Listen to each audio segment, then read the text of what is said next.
இளவரசியாருக்கு வணக்கம். குணமூர்த்தி என்ற தன்வந்தர் தங்களை காண வேண்டும் என்று அரண்மனை வாசலில் நின்று கொண்டிருக்கிறார். மேலும் அவருடன் 4 வந்துள்ளனர். அப்படியா? சரி, அனைவரையும் நீதி மண்டபத்திற்கு அழைத்து வா. உத்தரவு அரசி.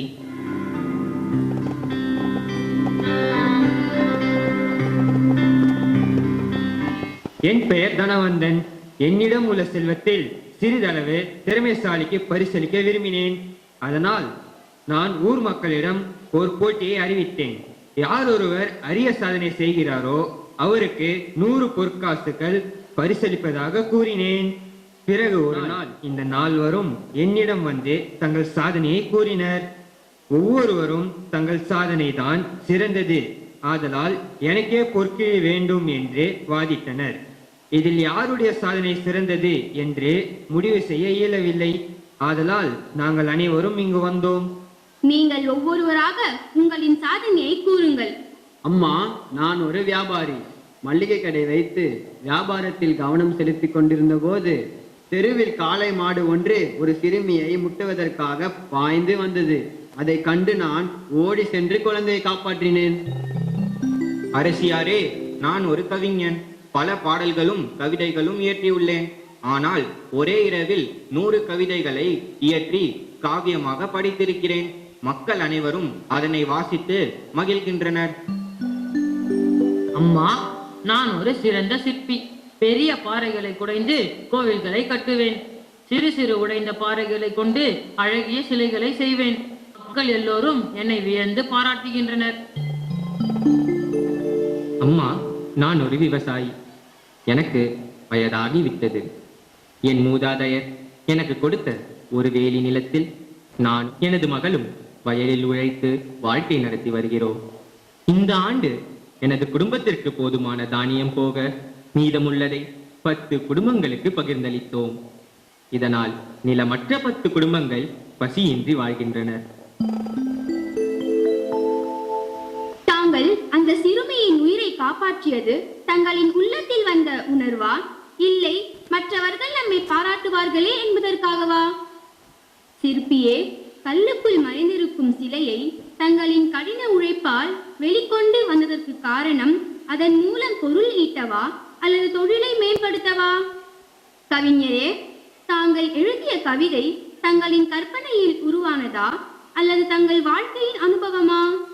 சரி, நீங்கள் மூவரும் செய்த செயலால் உங்களுக்கு மட்டுமே பயனா அல்லது பிறருக்கும் பயனை தரக்கூடியதாக இருந்ததா?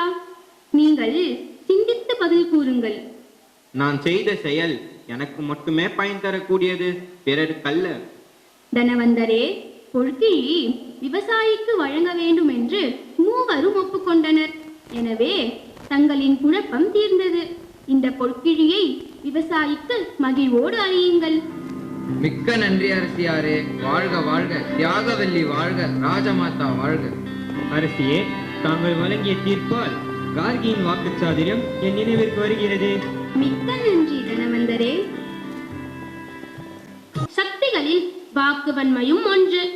வேத காலத்திலேயே கார்கி, மைத்ரேகி போன்ற பெண்கள் தங்கள் ஞானத்தால் வாக்குவன்மையால் அரசவைகளில் இடம் பெற்றிருந்தார்கள்.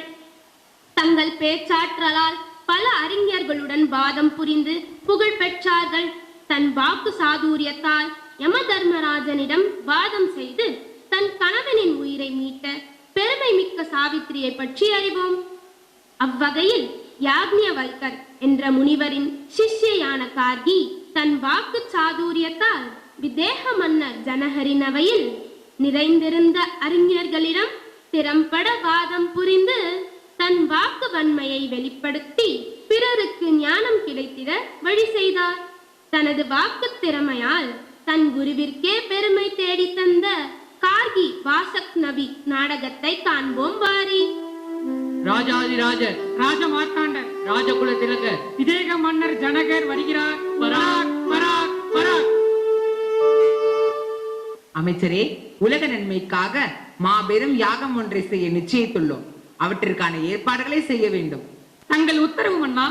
யாகம் செய்ய குரு தேசத்திலிருந்தும் பாஞ்சால தேசத்திலிருந்தும் சிறந்த ஆச்சாரியர்களுக்கு எனது சார்பாக அழைப்பு விடுங்கள். அப்படியாகட்டும் மன்னா. நமது நாட்டு மக்கள் அனைவருக்கும் யாகத்தை பற்றிய அறிவிப்பு செய்யுங்கள். பிற தேசங்களில் இருந்து வரும் மன்னர்கள் மற்றும் வேத விற்பனர்களை தக்கபடி உபசரிக்க வேண்டும். உபசரிப்பில் எந்த குறையும் இருக்கக்கூடாது. கவனம் இருக்கட்டும். அவ்வாறே செய்கிறோம் மன்னா. இன்னொரு முக்கியமான விஷயம், யாகத்திற்கு வந்திருக்கும் ஆச்சாரியர்களில் யார் பிரம்ம ஞானி என அறிந்து அவரிடம் உபதேசம் பெற விழைகிறேன். யாகசாலைக்கு அருகில் கன்றுகளுடன் கூடிய 1000 பசுக்களை கட்டி வையுங்கள். ஒவ்வொரு பசுவின் கொம்பிலும் 10 பாதம் தங்கம் கட்டப்படட்டும். அப்படியாகட்டும், தாங்கள் ஆணையப்படியே செய்கிறோம். ஆனால் இந்த ஏற்பாடு எதற்காக என தெரிந்து கொள்ளலாமா? யார் தன்னை பிரம்ம ஞானி என்று நிரூபிக்கிறாரோ அவருக்கு இப்பசுக்கள் பரிசாக வழங்கப்படும். தன்னை பிரம்மிஷ்டர் என நிரூபிப்பவர் இப்பசுக்களை ஓட்டி செல்ல தகுதியானவர். சரி, அவை களையட்டும். அனைத்து ஏற்பாடுகளையும் சிறந்த முறையில் விரைந்து செய்யுங்கள். இது எனது ஆணை. ஆகட்டும் மன்னா, தங்கள் ஆணையை சிரம் தாழ்த்தி ஏற்கிறோம். மாமன்னர் வாழ்க! வாழ்க வாழ்க! விரைந்து செய்யுங்கள். இது எனது ஆணை. ஆகட்டும் மன்னா, தங்கள் ஆணையை சிரம் தாழ்த்தி ஏற்கிறோம். மாமன்னர் வாழ்க! வாழ்க வாழ்க!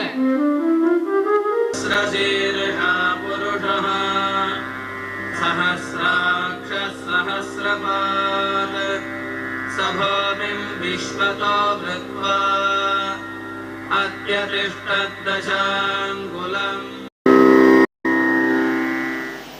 இந்த ஸ்லோகத்தின் பெயர் என்ன? கூறு பார்க்கலாம். எப்போதோ கேட்டது போல் இருக்கிறது குருவே, ஆனால் சட்டென்று ஞாபகம் வரவில்லை. சரி, குருகுலத்தில் நேற்று என்ன சாப்பிட்டாய்? அதுவா குருவே? புளியோதரை சாப்பிட்டேன். மிகவும் சுமாராகத்தான் இருந்தது. அதையும் இவன் நன்றாக வெட்டினான் குருவே. எங்களுக்கு மிச்சமே வைக்கவில்லை. ஆம் குருவே, குருமாதா தின்பதற்கு எதை கொடுத்தாலும் இவனே தின்று தீர்த்து விடுகிறான். எங்களுக்கு எதுவும் கிடைப்பதில்லை. பாரத்தை மறந்து விடுங்கள். சதா சர்வ காலமும் உணவை பற்றியே சிந்தனை. சரியான சாப்பாட்டு ராமன்கள். வணக்கம் குருவே. நமது அரசர் மிக பெரிய யாகம் ஒன்றை செய்ய போகிறாராம். அதற்காக பல தேசங்களிலிருந்து வேத விற்பனர்கள், பொதுமக்கள் என அனைவரும் திரளாக வந்து கொண்டிருக்கிறார்கள். யாகம் முடியும் வரை அனைவருக்கும் தினமும் அறுசுவை உணவுடன் தானங்களும் வழங்கப் போகிறாராம் நம் அரசர். ஆம், நமது குருகுலத்திற்கும் அழைப்பு வந்துள்ளது. குருவே குருவே, நாம் உடனடியாக கிளம்பலாம். இங்கு சாப்பிட்டு சாப்பிட்டு நாக்கின் ருசியோ கெட்டுவிட்டது. அரண்மனை விருந்து அறுசுவையாக இருக்கும். சர்க்கரை பொங்கல், வடை, அதிரசம், அட நினைக்கும் போதே நான் ஊறுகிறதே. உடனே புறப்படுவோம் குருவே, வாருங்கள். சாப்பிடுவதிலேயே இருங்கள். சிறிதளவாவது ஞானம் பெற வேண்டும் என்ற எண்ணமே இல்லை. ஞான சூனியங்கள். வாருங்கள், போகலாம். அங்கு வந்தும் என் மானத்தை வாங்காதீர்கள். ஒழுக்கமாக நடந்து கொள்ளுங்கள். சரி குருவே.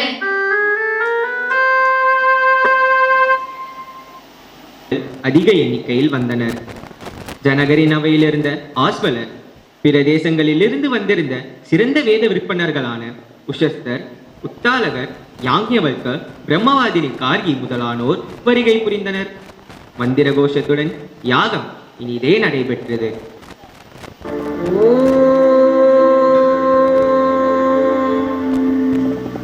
பூர்ணமத பூர்ணமிதம் பூர்ணாத் பூர்ணமுதச்யதே பூர்ணஸ்ய பூர்ணமாதாய பூர்ணமேவாவசிஷ்யதே. ஓம் சாந்தி சாந்தி சாந்தி. தங்களின் பூர்ண ஒத்துழைப்பால் யாகம் இனிதே நிறைவடைந்தது. அனைவரையும் வணங்குகிறேன். எனக்கு ஆசி வழங்குங்கள். நீடூழி வாழ்வாயாக, புகழுடன் வாழ்வாயாக. வேத விற்பனர்களே, நான் பிரம்ம ஞானத்தை அடைய சிறந்த ஆச்சாரியரை தேடிக்கொண்டிருக்கிறேன். அதற்கான நல்ல வாய்ப்பு எனக்கு இப்பொழுது கிடைத்துள்ளது. யாகசாலைக்கு அருகில் கட்டப்பட்டுள்ள 1000 பசுக்களை பாருங்கள். இது சிறந்த பிரம்மிஷ்டருக்கான பரிசு. யார் தன்னை பிரம்ம ஞானி என்று நிரூபிக்கிறாரோ அவரே இப்பசுக்களை ஓட்டி செல்லலாம். இப்பசு கூட்டத்தை நமது ஆசிரமத்திற்கு ஓட்டி செல்வாயாக. தாங்கள் பிரம்மஞானியோ? இப்பசுக்களை ஓட்டிச் செல்ல முற்படுகிறீர்களே? நாம் பிரம்மிஷ்டருக்கு நமஸ்காரம் செய்வோம். நாம் பசுக்கூட்டத்திடம் ஆசை கொண்டவன் மட்டுமேயாவோம். தங்களை பிரம்ம ஞானி என்று நிரூபித்துவிட்டு பசுக்களை அழைத்துச் செல்லுங்கள். கொடுக்கலாம். எது அனைத்திலும் உறைவது? ஆத்மாவே அனைத்திலும் உறைவது. ஆத்மாவை பற்றி விளக்கமாக கூறும் யாக்கியவல்கரே.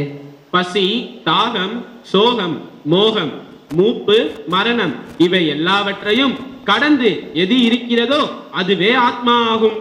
இகத்தையும் பரத்தையும் எல்லா உயிர்களையும் கட்டியிருக்கும் கயிறு எது?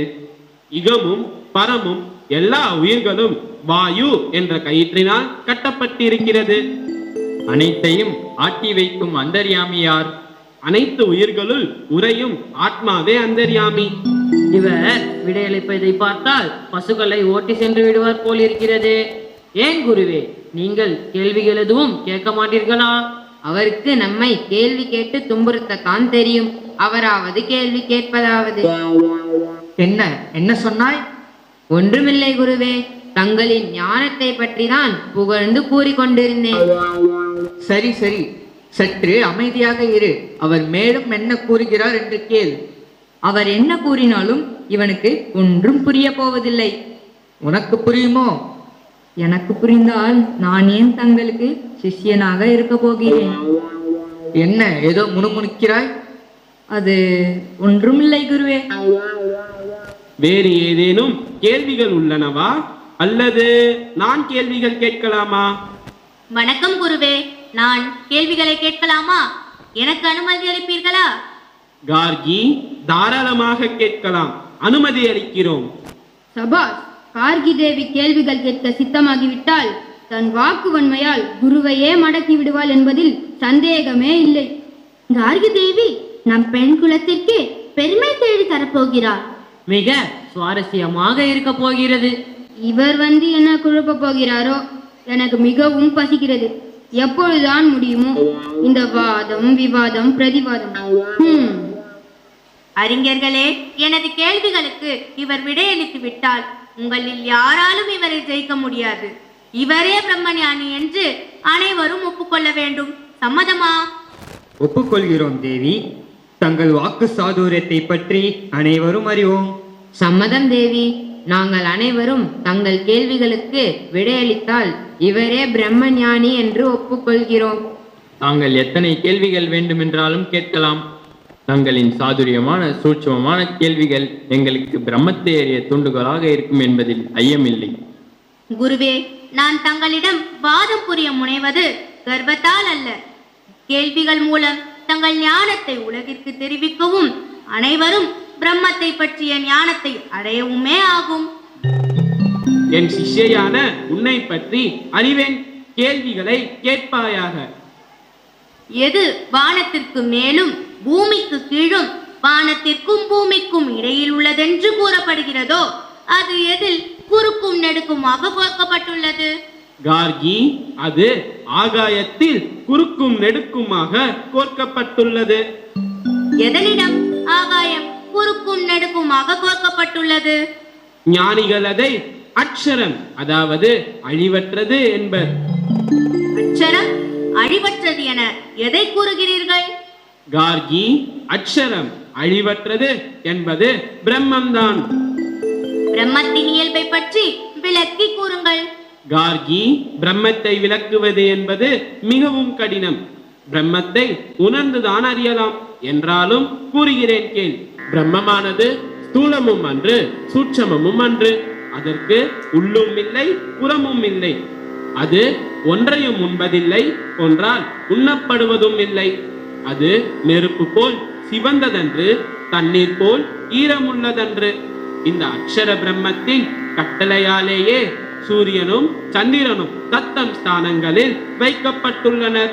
இந்த பிரம்மத்தின் கட்டளையாலேயே வானமும் பூமியும் தத்தம் ஸ்தானங்களில் வைக்கப்பட்டுள்ளன. இந்த அக்ஷர பிரம்மத்தினால் தான் ஆகாயம் குறுக்கும் நெடுக்குமாக கட்டப்பட்டுள்ளது. அறிஞர்களே, இவரே பிரம்மஞானி. அனைவரும் இவரை நமஸ்கரித்து இவரை பிரம்மஞானி என்று ஏற்றுக்கொள்ளுங்கள். ஆம் தேவி, ஒப்புக்கொள்கிறோம். தாங்களின் சூட்சமமான கேள்விகளால் நாங்கள் ஞானத்தை அடைந்தோம். குருவிற்கேற்ற சிசியை தாங்கள் தமது நுண்ணிய கேள்வி கணைகளால் தங்கள் குருவின் ஞானத்தை வெளிப்பட செய்தீர்கள்.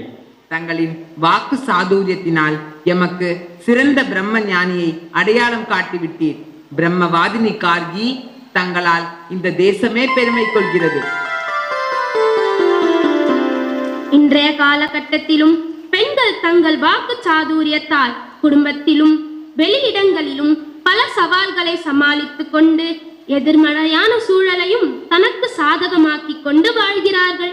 ராஷ்டிரிய ஸ்வயம் சேவிகா தலைவி லக்ஷ்மிபாய் கேல்கர், பண்டித ரமாபாய், கமலா தேவி சட்டோபாத்யாய், முத்துலட்சுமி ரெட்டி போன்ற பல பெண்கள் தங்கள் தனித்துவமான பேச்சாற்றலால் சமூக சீர்திருத்தத்தில் ஈடுபட்டு வரலாற்றில் இடம்பெற்றுள்ளனர்.